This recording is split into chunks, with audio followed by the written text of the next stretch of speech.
नमस्कार दोस्तों। जैसा कि आप सब लोग जानते हैं कि माध्यमिक शिक्षक मंडल मध्य प्रदेश भोपाल ने हायर सेकेंडरी परीक्षा कक्षा 12वीं का टाइम टेबल घोषित कर दिया है।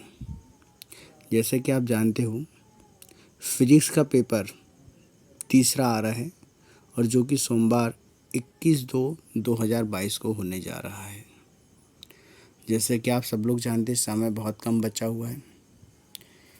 1 महीना पहले ही आपके एग्ज़ाम लिए जा रहे हैं, जबकि हर बार ये होता था कि लगभग 2 मार्च से पेपर स्टार्ट होते थे। ऊपर से कोरोना के कारण प्रॉपरली पढ़ाई हो नहीं पाई है ना। तो बेटा इसलिए मैं आपको ये 10 क्वेश्चन आज मैंने बनाए हैं, जो कि बहुत ही ज़्यादा इम्पोर्टेंट हैं। आगे 12th के एग्ज़ाम के साथ साथ आपको आगे भी काम आएंगे, इसलिए ध्यान रखें। इन सभी प्रश्नों के उत्तर मैंने आज तो विकल्प भी दिया है। जैसे कि आप पहले क्वेश्चन पे हम बात करते हैं कि किस रंग के प्रकाश की तरंगधैर्घ्य सर्वाधिक होती है ना? तो ऑप्शन लाल रंग, बैंगनी, पीला, नारंगी। तो बेटा इसमें देखेंगे, हम बात करते हैं जैसा कि 2 ऑप्शन आपको लगाना है, या तो लाल या तो बैंगनी। नारंगी इसका आंसर नहीं हो सकता। नारंगी की बात करेंगे बेटा, इसका आंसर नारंगी नहीं हो सकता। क्या होता है, कई बार कुछ बच्चे ऐसे होते हैं जो अपना नारंगी लगा देते हैं, पीला लगा देते हैं, सफ़ेद लगा देते हैं, तो कॉपी चेक करने वाले के मन में गलत प्रभाव हो जाता है। तो कोशिश ये करें कि लाल या बैंगनी, है ना। तो आपको पता होना चाहिए बेटा, सर्वाधिक तरंगधैर्घ्य जो होती है वो होती लाल रंग की। किसकी होती है? लाल रंग की। तो हमारा आंसर जो आएगा कौन सा आएगा? ए नंबर का, मतलब आ नंबर का जो है हमारा राइट आंसर आएगा। लाल रंग की तरंगधैर्घ्य सर्वाधिक होती है। आपको पता होना चाहिए बेटा, सूर्योदय और सूर्यास्त के समय सूरज लाल दिखाई देता है। खतरों के निशान के लिए बेटा किसका उपयोग किया जाता है? लाल रंग का उपयोग किया जाता है। क्यों किया जाता है? तो उसका कारण है बेटा कि लाल रंग की तरंगधैर्घ्य क्या होती है? सर्वाधिक होती है। इसी कारण से इनका जो प्रकीर्णन है वायुमंडल में, है ना, इनका प्रकीर्णन कम हो पाता है, कम होता है, जिसके कारण ये हमें दिखाई देते हैं। खतरों के निशान के लिए भी दूर से दिखाई दिया जाता है। चलिए नेक्स्ट क्वेश्चन हमारे पास में आता है कि किस रंग के प्रकाश के लिए क्रांतिक कोण का मान सर्वाधिक होता है। अब यहाँ सर्वाधिक बात की गई बेटा कि किस रंग के प्रकाश के लिए क्रांतिक कोण का मान सर्वाधिक होता है। तो बिल्कुल आपके लिए फिर ऑप्शन आ रहा है लाल, बैंगनी, पीला, नारंगी। तो आपको पता हो, नारंगी नहीं होगा, पीला भी नहीं होगा, तो फिर आपके सामने 2 चीज़ें ऑप्शन आ रही है। तो इनमें से आपको बैंगनी होगा या लाल होगा। जैसे कि आज हमारा इसका टॉपिक है, तो आपको भी समझ में आ गया होगा कि कौन सा इसका राइट आंसर होगा, है ना। तो इसका राइट आंसर कौन सा होगा? जैसा कि आप सब लोग जानते हो बेटा, लाल रंग ही इसका क्या होगा? राइट आंसर होगा। कौन सा? लाल रंग इसका राइट आंसर होगा। तो हमारा आंसर क्या जाएगा बेटा इसका? हमारा आंसर हो गया कौन सा? लाल रंग।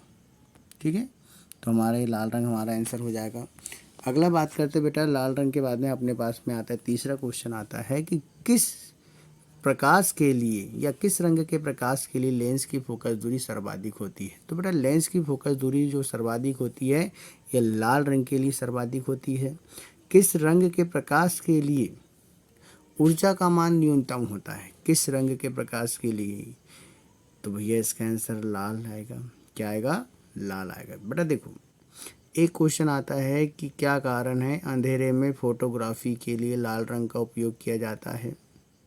तो लाल रंग की जो ऊर्जा होती है, लाल रंग के प्रकाश की जो ऊर्जा होती है, उसकी ऊर्जा न्यूनतम होती है, जिसके कारण ये फोटोग्राफी प्लेट को प्रभावित नहीं करती है ना। इससे भी क्वेश्चन पूछा जाता है।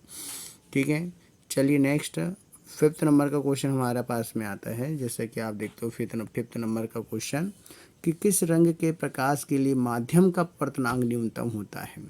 अभी हमने क्या कहा बेटा, सर्वाधिक बोला गया था। इससे पहले हम क्या बोल रहे थे कि सर्वाधिक, जैसा अब यहाँ देखेंगे सर्वाधिक था, किस लग की ऊर्जा को न्यूनतम होगी तो लाल रंग की होगी। तो प्रश्न क्रमांक 5 आपसे फिर पूछा जा रहा है कि किस रंग के माध्यम से अपवर्तनांक न्यूनतम होता है। पहले तो आपको पता होना चाहिए अपवर्तनांक का मात्रक नहीं होता बेटा, है ना, इसका भी एक वीडियो बनाऊंगा। तो यहाँ पे देखेंगे तो हमारा राइट आंसर क्या जाएगा, बताइए, कोई बताएगा कि हमारा राइट आंसर कौन सा आएगा। नारंगी नहीं आएगा। जब नारंगी नहीं आएगा तो कौन सा आएगा बेटा हमारे पास में, इसका भी आंसर कौन सा आएगा, लाल रंग ही आएगा। इसका आंसर कौन सा आएगा बेटा, लाल रंग आएगा। नेक्स्ट आता है बेटा अपने पास में प्रश्न क्रमांक 6 है, किस रंग के प्रकाश के लिए प्रकीर्णन न्यूनतम भी आ सकता है या कम होता है। तो अभी मैंने पहले प्रश्न में बताया था कि लाल रंग की तरंग धैर्य सर्वाधिक होती है, जिसके कारण उसका प्रकीर्णन कैसा होगा, कम होगा। तो इसका राइट आंसर कौन सा आएगा बेटा, लाल। प्रश्न क्रमांक 7 देखेंगे, किस रंग के प्रकाश के लिए विचलन न्यूनतम होता है। तो इसका भी आंसर कौन सा आएगा, लाल आएगा। तो देखिए बेटा, इसका विचलन कम होता है जब किसी श्वेत प्रकाश को प्रिज्म से होकर गुजारा जाता है।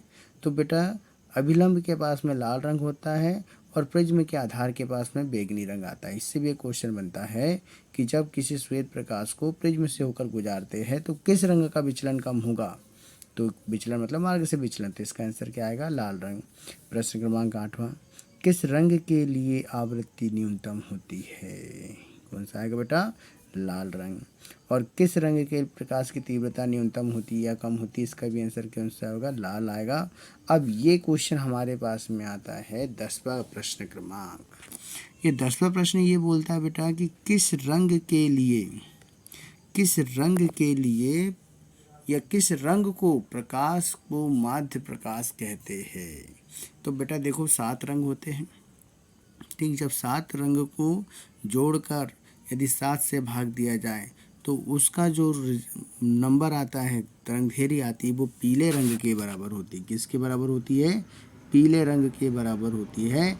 इसलिए किस रंग को माध्य प्रकाश कहते हैं, तो पीला रंग को हम क्या कहते हैं, माध्य प्रकाश कहते हैं। तो ठीक है बेटा, आज हमारे ये 10 क्वेश्चन थे। कल मैं आपको इसी से रिलेटेड दूसरा 10 क्वेश्चन का वीडियो बना के आपको शेयर करूँगा। Okay, thank you for watching. Okay.